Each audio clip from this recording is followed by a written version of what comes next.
Marilyn, bonjour. Très cher Rabi, merci. J'étais ravi de passer ce temps avec toi dans ma cuisine et bienvenue pour la prochaine partie. On va parler moi, je suis ravie avec une caméra. Avec une caméra, je suis ravie d'être dans ta cuisine. C'est ne pas de l'oublier et de continuer comme on a commencé. Voilà, après un délicieux déjeuner, on va juste, excusez-moi, on a exceptionnellement, j'ai pas cuisiné cette fois-ci. Très grand moment. Je te promets une autre fois. La prochaine fois, tu cuisines. Voilà. Allez, en direct. Venez dans cette fameuse Emily in Paris. C'est à toi qu'on doit toutes ces tenues de ce film, et c'est un peu comme ça qu'on s'est connus. Absolument. Indirectement, quand j'ai eu la chance d'habiller Philippine pour cette série, et c'est grâce à toi. Donc merci. On s'est connus grâce à tes vêtements, et grâce à ton talent et ta créativité. Merci beaucoup. Parce que c'était pas Rabi Kérou, au début, c'était l'émotion que m'a provoqué tes vêtements. Et après derrière l'émotion, j'ai eu la chance de rencontrer l'homme. Et le créateur, merci. Et maintenant je suis là. Cheers. Cheers. Qu'est-ce que tu sens quand tu sais que tes costumes, tes looks vont influencer des générations, vont marquer, et peut-être certains, beaucoup, vont être copiés et repris dans la rue? Ça te fait quoi? Alors, au début on sourit. Rabi, on sourit, on est un peu flatté aussi, et c'est vrai que c'est amusant de voir à Paris ces touristes américaines avec un béret rouge qui est redevenu, qu'elles ont fait redevenir à la mode et qui est l'espèce de signature un peu iconique de la série. C'est assez flatteur aussi de voir des jeunes blogueuses ou des jeunes femmes reproduire les tenues, mais ça interroge aussi, moi ça me fait m'interroger, sur la société, sur le pourquoi de ce succès mondial au niveau des costumes. Pourquoi les gens ont cette envie de reproduire ces costumes qui ne sont pas consensuels. J'aurais voulu faire de la mode ou faire quelque chose de joli, de consensuel, de purement mignon et agréable à porter, j'aurais peut-être compris. Là, les silhouettes sont très fortes, bariolées, baroques aussi, un peu comme on disait tout à l'heure, et c'était le terme juste que tu avais trouvé. Donc je me dis, pourquoi cet engouement pour cette série? Est-ce que c'est parce... Moi, c'était une espèce de manifeste de la liberté, de pouvoir dire aux gens, soyez vous-même, soyez unique, échappez-vous des dictates de la mode, faites votre mode, ne suivez aucun courant. Donc c'était... Et c'est toujours un peu incompréhensible cette... Mais du coup, on te suit. Et du coup, on te suit et on te copie. Non-mode est devenu quelque chose de tendance, mais parce que peut-être qu'au départ, il y avait aussi une vraie volonté de la part des gens, ou un vrai désir qui n'était pas encore avoué, encore verbalisé, de se distancier de ce qu'imposaient soit les magazines de mode ou les tendances du moment. Donc je pense qu'il y a eu un après Emily au niveau de la mode chez les créateurs, où ils ont commencé à comprendre aussi qu'on pouvait peut-être être un peu plus souple et peut-être un peu moins rigoureux. Enfin, je sais pas, il y a quelque chose, je pense, qui s'est passé après. Je sais pas si toi, ton travail a été influencé après ou pas, ou un autre regard sur ce qui était possible et portable. Mes tenues, je les ai vues sur Philippine, qui, elle, est une femme que j'habille naturellement. Ouais. J'aime son personnage, j'aime cette femme. Et j'ai toujours été inspiré par cette femme forte, parisienne. Mais je me dis aussi que voir comment la rue se transforme après une série, ça a toujours été le cas. Le cinéma, maintenant la télé, le théâtre a toujours été le premier véhicule de mode. Dans les autres villes, on s'habille d'une façon plus libre peut-être. Mais voilà, les rues de Londres sont quand même colorées. Oui, mais peut-être c'est très parisien. Paris qui est la ville qui déteste le plus cette série. Tu as été critiqué pour ça? Mais oui, mais la critique est constructive et rien ne m'a jamais abattue. Et au contraire, ça me fait doucement sourire. Et je me dis, si vraiment là vous avez été choqué, je pense que la saison prochaine, je ferai encore pire et vos yeux vont vraiment saigner. Mais voilà, mais la critique aussi, elle peut être positive. Et j'écoute les critiques, mais je ne les comprends pas et je ne les assimile pas. Comment on arrive à être costumière? Ça m'intrigue parce que moi, je suis de l'autre côté. Par beaucoup de travail, Rabi, il y avait à la télévision française à l'époque un spectacle du Moulin Rouge ou du Lido, je ne sais pas. Donc, ça a été un choc culturel et visuel pour moi, esthétique. Parce que pour la première fois de ma vie, je voyais qu'il y avait un monde quelque part où il y avait de la paillette, de la dorure, des bijoux démesurés, des femmes certes un peu nues, mais il y avait un monde féerique. Et je me disais, je veux faire partie de ce monde, je veux aller vers cet ailleurs. Tu veux rêver. Je veux rêver et faire rêver, et je veux être entourée de choses belles et habillée de façon spectaculaire ou de jolie façon les femmes. Ma grand-mère était une espèce de collectionneuse dans l'âme. Elle n'a jamais rien jeté de tous ses vêtements depuis les années 50. Je passais des vacances ou des après-midi chez ma grand-mère et à essayer ses vêtements. Et c'est là où j'ai compris qu'instinctivement, on pouvait créer un personnage avec le vêtement. Le personnage peut rentrer dans la pièce et tu n'as pas besoin d'expliquer qui il est. Après, j'étais à Paris, j'ai fait des études et parce que c'était les années 80 en France, j'ai rencontré les bonnes personnes au bon moment et j'ai rencontré une créatrice de costumes, Sylvie de Segonzac, et qui m'a pris, qui était elle spécialisée dans le film 18e à l'époque. Qui m'a pris un peu sous son aile et qui m'a formée au costume d'époque, qui a formé mon œil, qui a formé cette liberté que j'ai aussi de pouvoir mélanger les époques. Elle m'a ouvert l'œil à toute cette culture des musées que je n'avais pas à la base. Donc tu as commencé par ces costumes d'époque pour évoluer. J'ai commencé par des costumes 18e. J'ai fait beaucoup de films avec elle 18e. Après j'ai fait du contemporain et après j'ai volé de mes propres ailes. Et quand on fait des costumes d'époque, parce que ça m'a toujours intrigué, comment on arrive à une exactitude dans le costume par rapport aussi, les corps changent, les tailles changent. Ouais. Comme on ne ressemble pas aux gens des années 50, c'est quand même pas évident. Comment tu arrives dans un film, donc 18e puisqu'on parle, à retrouver cette exactitude? Il y a des réalisateurs qui sont très férus d'époque et qui aiment la justesse dans l'époque. Donc effectivement, il faut faire toute une recherche pour dominer l'époque. Et tu as des réalisateurs qui te laissent une totale liberté sur l'époque parce que le public qui regarde ces plateformes est beaucoup plus jeune et n'a pas cette culture réellement du costume.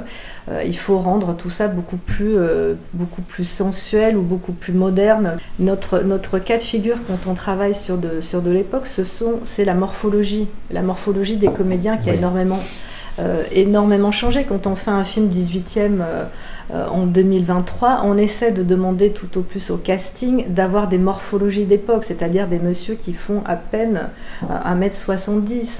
Effectivement, il faut repenser le costume, il faut avoir le budget de pouvoir refaire fabriquer et comprendre les proportions de l'époque. Enfin, c'est à des petits détails qu'on arrive à retranscrire l'époque si c'est une volonté du réalisateur. Et si ce n'est pas une volonté, on fait en sorte que le vêtement ressemble à l'époque, soit flatteur pour le comédien, confortable pour le comédien. Parce que c'est vrai, la morphologie a énormément changé. Les gants, les chaussures, les chapeaux, même l'attitude des comédiens, la démarche. Il n'y a pas les mouvements dans les films, c'est pas les mêmes. C'est pas les mêmes mouvements. Et je peux tu interviens dans ça. C'est ton job. Moi, je pense que la direction de l'acteur. C'est pas de la direction d'acteur. Là, je pense que c'est un travail préparatoire au comédien pour qu'il puisse lui-même s'immerger dans la période qu'on travaille. Parce que moi, j'ai ces références parce que je les ai soit acquises, soit elles sont innées parce que je suis née à cette époque-là, donc j'essaie de retransmettre pour que la silhouette soit le plus geste possible dans la façon de marcher. Les femmes en 60 ne faisaient pas des grands pas, elles avaient des jupes crayons, oui.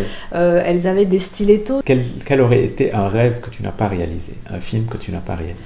Un film que je n'ai pas réalisé, j'aurais adoré faire Blade Runner, le premier Blade Runner. J'adore ce film, j'adore Blade Runner. Il y a absolument tout, entre autres tout ce que j'aime. C'est-à-dire c'est un mélange de futuriste, d'années 80, une réinterprétation des années 40, la réinterprétation des coiffures. Je trouve ce travail sublissime et très abouti. Et j'ai rencontré Michael Kaplan à Paris 2 jours et j'étais absolument fascinée par cet homme et la simplicité qu'il a de parler de son travail. Donc effectivement Blade Runner, un film que nous adorons tous les deux, c'est In the Mood for Love. Oui. Où je pense, mais qui est sublissime, qui est maîtrisé du tout au tout, de la coiffure, du maquillage, de la lumière, avec Lexipao et ses proportions. C'est incroyable, la même robe qui passe. Col, des imprimés qui sont juste sublissimes. On est loin de l'oublier. Ah, on est loin de l'oublier et je le regarde souvent. Tous les films de Wes Anderson, effectivement, c'est quelque chose que j'aime beaucoup. Voir, comprendre le travail, tout le travail de symétrie, de composition qu'il y a dans l'image aussi, où rien n'est laissé au hasard. Voilà, ce mot joli, tu l'as répété plusieurs fois en disant « j'aurais pu faire joli ». Oui. Est-ce que c'est joli? C'est quoi ton rapport avec ce mot? C'est un rapport un peu conflictuel. Je trouve que joli n'est pas suffisant. J'ai fait un essayage il y a longtemps avec une comédienne américaine qui m'a dit ok, là je suis belle, mais je veux être spectaculaire. Et ça m'avait marqué. Parce qu'effectivement, il y a cette notion aussi de se dépasser, d'aller encore plus loin, de toujours se remettre en question. Je suis là pour faire des propositions, pour interpeller les gens, pour les obliger d'une certaine façon à prendre position ou à réfléchir. À la base, il y a une comédienne cachée derrière un personnage. Il faut que cette comédienne-là puisse puiser dans le vêtement la force pour son personnage. Et souvent, il y a des comédiens qui me disent, avec le costume, j'ai moins à jouer. L'évidence du personnage est là. On sait, quand je vois un beau fashion designer comme toi avec un pull rouge, il y a une affirmation, que tu n'as pas peur d'un parti pris fort. Donc tout ça explique aussi la psychologie de la personne. Période. Ça, c'est ta période. J'étais en ras du cou bleu marine pendant des années. Là, je ne suis pas. J'ai découvert ce rouge et j'y suis. Tu vois, et ça te procure des sensations, ça te procure des sentiments, ça te procure une autre façon d'être. Je l'ai mis pour toi aujourd'hui. Et peut-être d'avoir des relations avec des gens. Donc, en quelque sorte, l'habit fait le moine pour toi. Ah, mais complètement. Ah, complètement. Effectivement, qu'avec un vêtement, on peut tromper aussi le spectateur. Voilà, il y a plusieurs niveaux de lecture. On peut comment aussi les acteurs réagissent? C'est-à-dire, est-ce qu'il t'est arrivé, genre tu arrives, tu as choisi ça et que l'actrice te dit impossible, je peux pas jouer avec ça. Bien sûr. Parce qu'elle se sent pas à l'aise, elle se sent pas justement dans son personnage. Bien sûr. Et qu'est-ce que tu fais? Donc en général, moi j'essaie de voir les acteurs au préalable, de parler avec eux, de discuter de leur personnage et de discuter tout simplement, parce que il faut que faire un essayage avec un comédien, c'est un moment très privilégié, qui peut être aussi un moment de grande solitude. Ils oublient qui ils sont pour se fondre dans un personnage. Les comédiens se connaissent aussi très bien, ils connaissent leur corps, ils savent quelle couleur est flatteuse pour eux, quelle forme est flatteuse, mais j'essaie aussi de les pousser un peu dans leur retranchement. Moi, je suis là pour les aider à aller dans d'autres directions. Et si la direction que j'ai choisie, je dis jamais on va faire un essayage, je dis souvent on va au laboratoire, on va essayer, on va créer quelque chose. Et donc si ma direction n'est pas la bonne, et si on l'a prise et elle n'est pas la bonne, évidemment que j'écoute et je cherche quelque chose d'autre. Il faut qu'il y ait ce dialogue avec le comédien. Qu'elle soit super à l'aise. C'est le moment le plus privilégié, le moment que je préfère. C'est la recherche de documentation et la conception théorique du personnage et le moment où le comédien, il y a l'évidence de la silhouette et le comédien trouve son personnage. Et effectivement, ça peut aller très vite. comme ça peut prendre du temps. On peut avoir la silhouette et l'évidence d'un personnage en 2 minutes, et ça peut prendre peut-être 3 essayages. Mais il faut savoir se remettre en question jusqu'au dernier moment. Et moi, j'ai aucun a priori, et je prends rien personnellement. On est là au service d'eux. C'est ça, ce qui m'aurait amusé, c'est vraiment cette partie-là. C'est rediscuter avec les... vraiment construire ce personnage. Il faut qu'on construise un personnage ensemble, parce que c'est un dialogue. C'est vraiment ça amusant. Ne peut pas être un monologue. Et si c'est un monologue, ou si quelqu'un, un créateur, cherche absolument à imposer ses choix, ça n'ira pas. Ou si un comédien a un doute, quand il y a un doute, c'est qu'il n'y a pas de doute. Et par expérience, où il dit je suis fasciné, I'm obsessed, j'adore, c'est bien, mais tu crois, t'es sûr, là tu sais que le jour du tournage, il va y avoir refus d'obstacle. Moi, dès qu'une personne touche son vêtement, je sais que ça va pas du tout. C'est vrai? Dès qu'elle fait ça, ça veut dire qu'elle est pas à l'aise. Ça veut dire qu'elle est en train d'arranger quelque chose, de mettre quelque chose en place. Et je sens qu'il ne faut pas toucher son vêtement. Tiens, je vais me fier. D'ailleurs, tu viens de le dire. Et en fait, quand on touche son vêtement, ça veut dire que ce vêtement ne nous va pas. Qu'on essaye de le remettre. Oui, et puis de se le rapproprier. Et des fois, tu sais, quand je fais un essayage à l'atelier où la modéliste, la couturière me présente un vêtement, je dois l'arranger. Donc, moi, dès qu'elle passe plus que 5 secondes à le mettre sur le mannequin, ça veut dire que ce vêtement n'est pas bon aussi. Parce que ce vêtement, c'est là où je dis qu'il y a un défaut. Il faut le remettre. Il faut qu'on oublie le vêtement. Et là, comment tu procèdes, toi? Moi, j'essaye le vêtement sur des personnes et je les vois bouger dedans.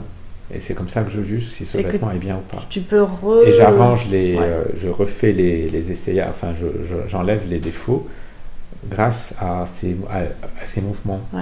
Mais c'est pas une vision, c'est pas genre moi ce que je vois, c'est comment la personne se sent dedans. Parce que moi, je peux voir quelque chose qui est bien, mais moi, j'habille pas un mannequin en bois. Elles doivent être bien. Après, le mot joli, je ne l'utilise pas non plus. Moi, je ne veux pas faire un joli vêtement. Alors, qu'est-ce que tu veux faire, toi? Un vêtement dans lequel on vit bien. C'est-à-dire qu'on bouge bien. Après, j'ai des envies de silhouette. Je veux qu'elle mette les mains dans ses poches sans relever la veste. Du coup, j'ai eu cette idée de faire les ouvertures. Tes robes avec les poches, parce que vêtements sans poche, allure moche. Ça, c'est... je reprends ça. Et tes robes avec des poches, je trouve ça sublime. Ça donne une assurance, apparemment. Je ne porte pas de robe. Moi qui suis très timide et toujours en robe, et de pouvoir mettre les mains dans les poches, c'est une espèce d'assurance, de position corporelle qui fait que ça me donne beaucoup plus de tranquillité. Alors, je peux terminer avec une question très narcissique. Pourquoi tu as choisi Maison Rabie Kérouz?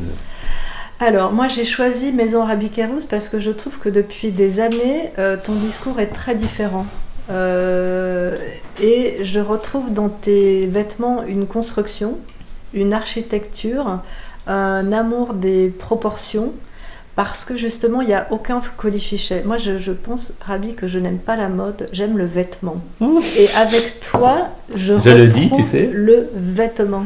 Je dis ça tout le temps, je n'aime pas la mode, j'aime les vêtements. Tu me copies. Mais c'est vrai. Parce que il y a une construction. Comme j'aime le chapeau, et je n'aime pas les modistes, j'aime la construction. Et donc, tes vêtements parlent et ne montent jamais. Les proportions sont là, on bouge, c'est comme une armure. On se sent, et en plus, tout ça n'est même pas répété. Et c'est vraiment très très sincère. Donc, ce que j'ai vu, c'est un... Alors que nos univers sont complètement, ou pourraient être jugés complètement différents. Le baroque et un certain goût du minimalisme, mais qui se rejoignent parce que nos esthétiques sont poussées et nos concepts sont poussés jusqu'au bout. Et il y a quand même malgré tout un amour de la perfection et un respect de la personne qui va porter les vêtements. Ce que je fais est très portable malgré tout, et les comédiens sont à l'aise, il n'y a aucun bizutage. Et les vêtements que tu fais sont effectivement faits pour des femmes qui ont une activité, qui peuvent marcher dans la rue sans avoir à prendre un taxi et d'aller vers un point A ou à un point B. On vit dedans, il y a les dos, ton travail des dos aussi, parce que ça c'était Alaya qui disait ça, c'est que la dernière image qu'on a de quelqu'un, c'est le dos. Donc le dos est très important, et quand on a mis à Philippines ce magnifique chemisier avec le dos très travaillé, c'est que c'était aussi beau de face que de dos. Et pour moi, c'est important parce que je sais que la qualité à l'image est là. Il faut qu'elle puisse, elle aussi, oublier son vêtement, bouger et savoir qu'il se passe des choses.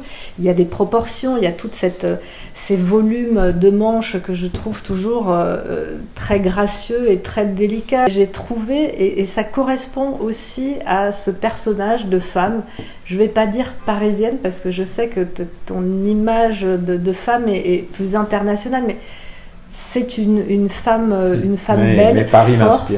Paris t'inspire, et qui ont quand même ce chic. Et le personnage, effectivement, de Sylvie était cette femme avec du caractère, et les gens qui ont du caractère l'ont souvent mauvais, du chic et du chien.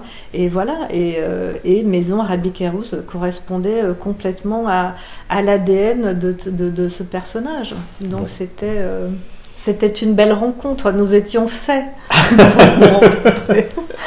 Merci. Merci d'avoir commencé dans la cuisine dans la cuisine de Rabi.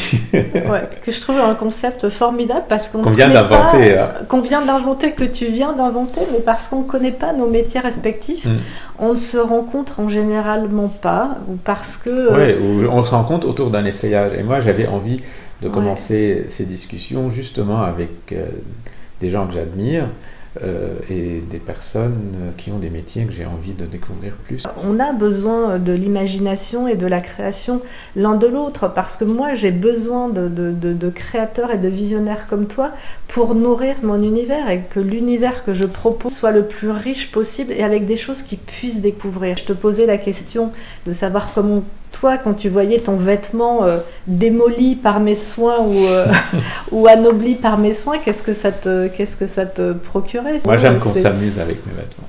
Voilà. Que ça soit toi dans tes séries ou une cliente qui achète un vêtement qui ne le porte pas spécialement comme je l'avais fait. Et je trouve ça plutôt inspirant et amusant. Parce que comme je n'aime pas la mode, donc je n'impose pas une silhouette. Moi, je fais des vêtements, presque des objets. Et cet objet doit être utilisé comme... il doit être approprié par la personne. Oui, tu donnes cette liberté, parce que tu ne fais pas de total look. Non, donc même si j'en fais pour les défilés et tout ça, mais moi, ce qui m'importe, c'est les pièces. Et chaque pièce peut être portée comme la personne a envie. Et il faut justement qu'on s'amuse et qu'on soit... qu'il y ait presque des accidents dans les looks. Oui, qu'on désacralise un peu. J'ai eu la chance de travailler avec des créateurs comme toi qui me laissaient et m'octroyaient cette liberté de pouvoir mélanger et créer une autre silhouette et une autre femme qui n'est pas celle auxquelles ils étaient habitués à dessiner ou à penser avant. Donc ça, c'est une grande liberté aussi pour moi de pouvoir bénéficier de vos talents et tout en pouvant moi aussi m'exprimer un peu. Bon, allons jouer. Allons jouer, Rabi, à la saison beaucoup. 4. Mais je vous en prie, cher ami.